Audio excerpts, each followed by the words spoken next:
15 years old, I wrote the essay on this topic, knowledge is power. And one idea that I wrote in that essay stuck with me. And that idea is the comparison between Albert Einstein and cavemen. If you give 1 kg of uranium to caveman, he will be able to do nothing with it.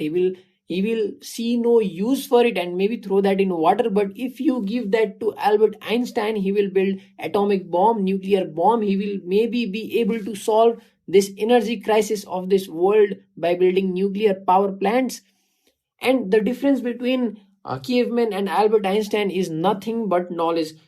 And as I got older, I read this book. Everyone has read this book. It's called Harry Potter. And in that book, there are students trying to learn magic and they are trying to become a wizard. And in that world, there are spells. Everyone is trying to learn spells. And I ran this thought experiment in my head. If I were in that world, what would I do?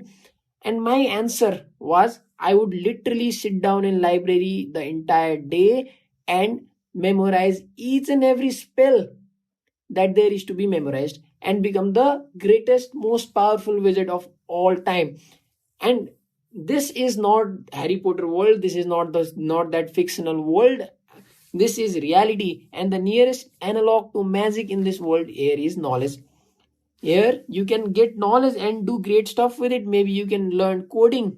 Maybe you can learn coding and build great apps. Maybe you can learn how to do surgery and you can do surgery, save lives. Maybe you can learn how to build bombs and maybe not build bombs, but it's cool to know how to build bombs, right? It's cool.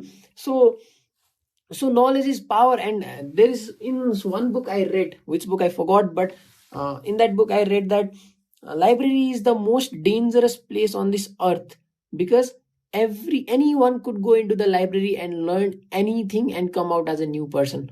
What an idea. And knowledge is power, but knowledge plus experience lets you make good judgments. And if knowledge is power, then good judgment is superpower.